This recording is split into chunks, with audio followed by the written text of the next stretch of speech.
Olá, pessoal, como todos vocês estão? Eu espero que todos estejam bem por aí. Sejam bem-vindos ao podcast Uma Leitora no Cinema. Eu sou Gisele Santos e eu venho sempre trazer minhas dicas, as minhas opiniões sobre livros, filmes e séries.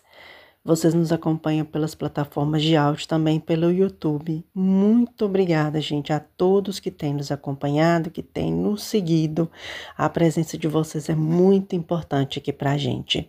E continuem seguindo a gente, compartilhando os nossos episódios com seus amigos, que assim vocês nos ajudam muito na divulgação do conteúdo e que mais pessoas possam acompanhar também a essa fantástica série. Bom, eu acabei de ver o 4º episódio da 2ª temporada de The Last of Us e nós vamos aqui as nossas impressões sobre este episódio. Lembrando sempre que semanas assim de coberturas de séries a gente tem spoilers do episódio. Então, para você que amou o jogo ou já viu o gameplay dele também, então você tem noções do que acontece nesse episódio e vai se deliciar com algumas cenas tiradas diretamente dele, tá? É o seguinte, vamos ao nosso episódio de hoje, um episódio onde a tensão continua e agora ela se eleva altamente. No episódio anterior a gente viu ali as consequências do que aconteceu no 2º episódio com Jackson, a reconstrução da cidade como um todo e o trajeto do caminho da Ellie e da Dina indo para Seattle. E aí, no final do episódio, a gente vê aquela frase de que está tudo aparentemente seguro. A gente já sabia, né, que não era seguro coisíssima nenhuma. Porque além dos serafitas que estão ali na cidade de Jackson, né, de Seattle, Gisele, calma, respira. Nós temos ali também outras coisas acontecendo na cidade. Um ponto importantíssimo aqui na série, nesse episódio a gente começa vendo qual que é a construção do Isaac aqui nessa história, como ele saiu de um sargento da Fedra indo para a WLF. Então a gente vê esse início ali do episódio com um dos episódios que culminou nessa nova aliança com esses novos personagens ali, esse grupo que estava ali se desvinculando da Fedra. E é interessante no próprio, após o episódio, dentro do episódio, na verdade, seria o making of do episódio, os próprios atores e o próprio diretor, né, os diretores da série, colocando essa questão de que, na verdade, o Isaac, ele não traiu a Fedra. Porque no início do episódio, se você for pensar bem, foi meio que o que aconteceu. Mas quando você vai vendo o episódio como um todo e o próprio diálogo ali do início do episódio, você entende que, na verdade, a Fedra, ela fez muito mais do que só tentar dominar aquela região ou as regiões aos quais ela dominava até aquele momento. A gente tem que pensar nisso com base na primeira temporada, uma vez que a gente está comentando apenas sobre a série de TV. A gente não vai nessa temporada comentar sobre os jogos, a gente só vai comentar sobre os jogos no final da série. Eu quero só deixar isso bem de antemão para vocês. Então, quando a gente vê todo o episódio, a gente entende que a Fedra, ela também tirou os direitos das pessoas, o direito constitucional delas, ou seja, elas deixaram de ter a sua identidade natural. O que aconteceu é que muitas delas perderam também o seu direito à volta, o seu direito de opinar, o seu direito de ir e vir, uma vez que o mundo estava ali infestado de infectados e não somente de infectados, de outros perigos, ou seja, de outros grupos que queriam sobreviver, mas que acabavam atacando uns aos outros e não só atacando aos infectados. Então, veja, nesse mundo onde a gente vê que momentos felizes não existem praticamente em nenhum momento, os que existem você meio que vai relembrando e guardando no coração, mas que na luta do dia a dia a gente vê que esses momentos são mais escassos do que se pensam, porque as próprias relações entre os grupos não são das melhores. Então, do mesmo jeito que a gente tem membros da FEDRA saindo da FEDRA e indo para os da WLF, a gente tinha pessoas que saíam da FEDRA e iam para os vagalumes, e a gente também tinha da WLF indo para os serafitas, ou seja, as pessoas elas tinham que escolher um lado. E aquela parte em que o Isaac mesmo fala com aquele outro membro da equipe, falando assim, escolha o seu lado. Então, olha como isso culminou durante todo o episódio. A Dina teve que escolher o lado dela, porque ela iria atirar na Ellie, depois que ela viu que a Ellie foi mordida. E ela pensou, ela vai se transformar, eu vou ter que eliminá-la. Mas ela também teve que escolher o lado dela e escolher se ela ia também dizer para ela que ela estava grávida, porque desde o episódio anterior ela meio que desconfiou que ela poderia estar grávida, uma vez que ela já tinha visto cenas muito mais impactantes que aquela, em que ela tinha visto ali do ataque da WLF contra os Serafitas, e ela acabou se sentindo mal e tendo enjoo matinal, geralmente muito culmináveis com uma gestação. E durante todo o episódio, a gente viu essa questão da escolha de lados. É algo que culminou durante todo o episódio. Os próprios membros da WLF fazem coisas questionáveis, né? E questionáveis não somente no quesito de coisas que eles faziam com outros grupos, né? Eles faziam coisas questionáveis entre eles mesmos. Então a gente lembra lá do segundo episódio e do primeiro a questão da Abby com relação à sua vingança contra o Joe. Então, ou seja, a WLF não é um grupo de pessoas que tem uma única causa. Eles estão ali meio que tendo que escolher o seu caminho, porém meio que à força. Não sei se vocês entenderam isso durante o episódio. Bom, foi o que eu realmente entendi. E durante o episódio também a gente viu que tem ali os Serafitas que atacaram aquele grupo ali da WLF e que depois eles foram eliminados ali, né? Mas a gente vê uma coisa que eu na hora do episódio vendo, eu acabei me lembrando. Vocês estão lembrados lá no quarto ou quinto episódio da primeira temporada, que tinha aquele grupo da Kathleen ali, em que eles estavam procurando, acho que era o Sam, que estava querendo remédio para o irmão dele e que ele atacou esse grupo e acabou entregando o irmão da Kathleen para a Fedra.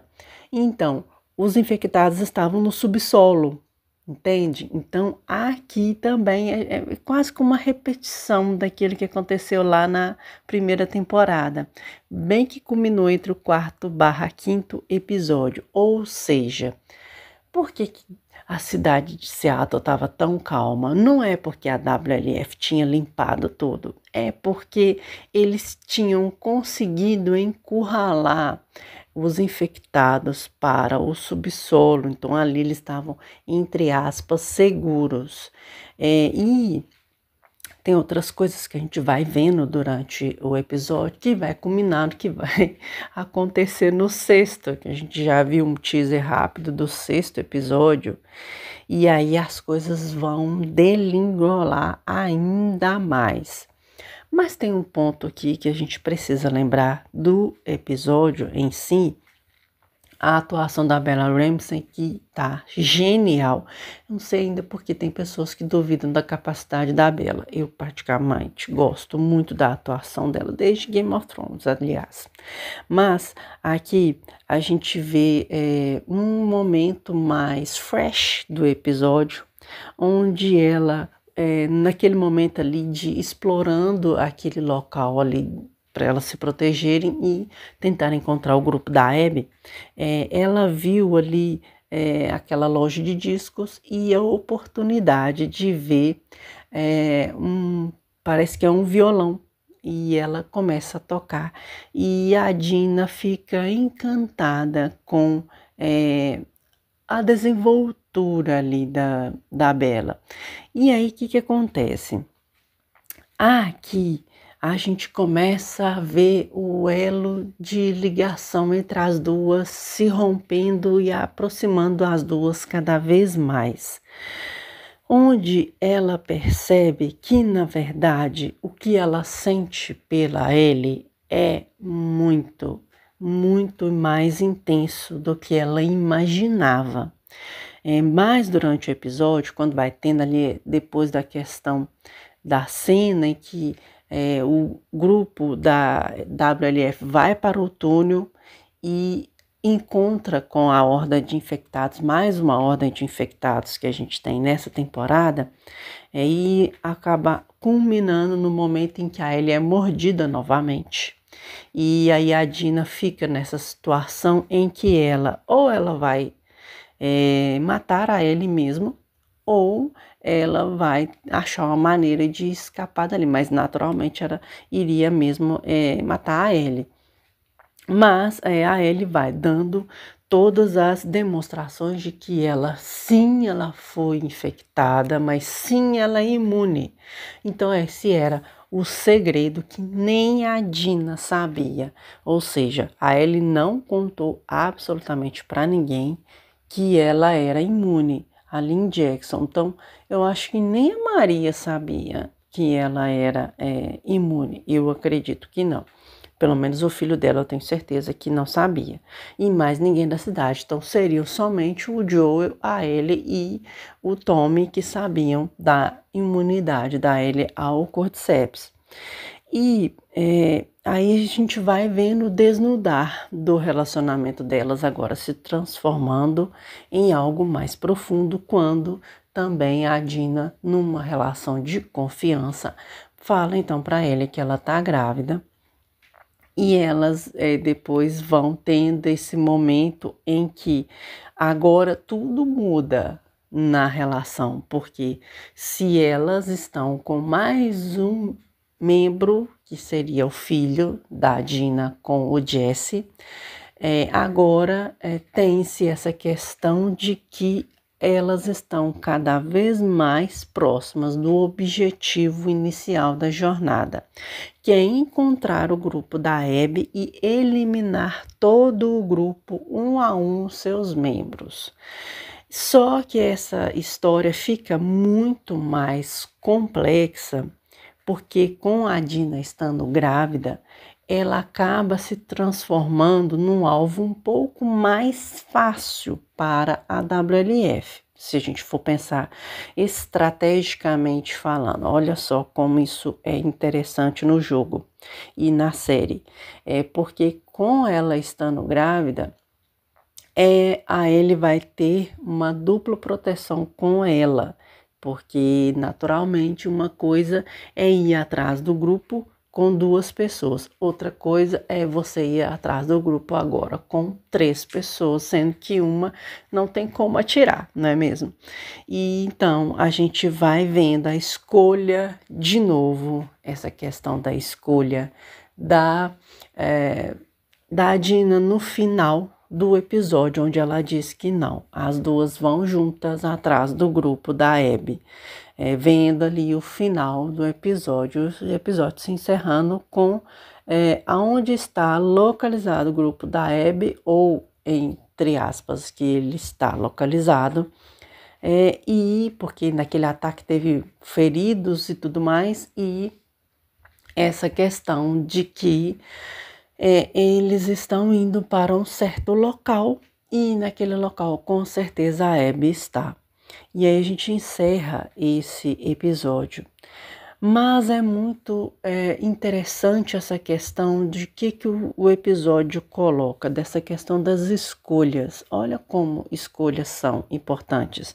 E você acha que é importante somente a escolha de você saber qual curso você vai fazer na sua vida, qual empresa você vai trabalhar, qual proposta de trabalho você vai querer, qual namorado, namorada que você vai escolher. Muitas vezes essas escolhas vão se influenciar na sua vida, mas não somente elas. Você já viu que num certo apocalipse por aí, e são muitas as séries de apocalipse que temos neste momento, imagina, olha só o peso das escolhas. E você, o que você vai escolher para você viver no dia de hoje? Você vai escolher encarar o seu dia a dia, encarar os seus problemas do dia a dia, ou você vai escolher continuar correndo deles e não assumindo as suas responsabilidades? Tá precisando essa geração nova de agora fazer esse tipo de escolha, né? Mas enfim, é o que temos, né? Não tem muito o que fazer. Mas aqui o peso das escolhas influencia muito em tudo. E ele amarra perfeitamente os 4 episódios. Ou seja, o Joel fez uma escolha no final da primeira temporada e durante toda a temporada, a primeira temporada. Na segunda temporada, agora é a Ellie que faz as suas escolhas, como a Abby também fez as suas escolhas. E tudo vai amarrando para culminar no final da temporada. Eu estou muito ansiosa para saber o que vai acontecer, tá? Quero ver o que eles vão modificar durante a série, uma vez que eu já vi o gameplay, então eu já sei de algumas coisas que acontecem, mas eu procuro não me prender a elas, exatamente porque eu quero essa surpresa do que eles vão fazer. E eu tenho sempre isso comigo e gostaria que você tivesse isso também. Se caso você não viu o gameplay, não veja por agora, veja mais à frente. E também lembrando que tem outros criadores de conteúdo fazendo conteúdo para a cobertura de The Last of Us. Vou deixar sempre nos comentários com relação aos perfis desses criadores. Não são opiniões unânimes, porque tem alguns que já jogaram o jogo, outros não jogaram o jogo. E é um ponto que eu quero, para finalizar o nosso episódio, deixar bem claro para as pessoas que já jogaram o jogo. Tentem não se prender ao jogo, porque aqui é uma adaptação. E se você não está gostando da adaptação, às vezes a adaptação não é para você. Então não adianta você continuar vendo a adaptação e reclamar nas lives, porque isso eu tenho visto acontecer muito nas lives, tanto da Mikan quanto do canal Piuí. Eu vejo isso demais.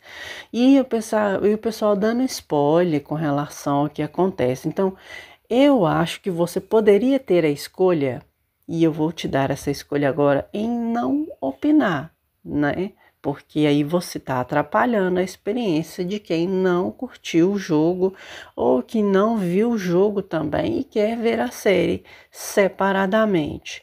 E isso, infelizmente, é uma coisa de fã que a gente, como pessoas, deveríamos já ter aprendido isso, né? E não ficar com esse tipo de comportamento que é extremamente deselegante e atrapalha muito a experiência de conhecer a obra, porque se você conhece a série, naturalmente você vai querer conhecer a obra original. Então, ao invés de você opinar nas lives com relação ao jogo e dando os spoilers, incentive as pessoas então a jogar o jogo, né? Eu acho que seria mais elegante. Então, finalizamos aqui este episódio de hoje. Gostaria de saber a opinião de vocês com relação ao quarto episódio da temporada. Eu estou gostando muito, de novo, da segunda temporada. Tá um nível de produção excelente, os cenários são escandalosamente bonitos, a fotografia está incrível. impecável. E sim, não teremos mais Pedro Pascal durante a série. Vamos ter que nos contentar com isso. Eu imagino que vai ter algum flashback envolvendo ele, como teve nesse episódio, na parte do making of.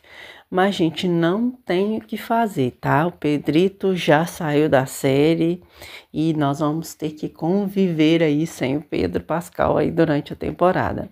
Mas não tá perdendo em nada a qualidade. A qualidade é excelente como sempre. Então é isso. Nos despedimos do episódio de hoje. Muito, muito obrigada para você que tem nos acompanhado aqui nos nossos episódios.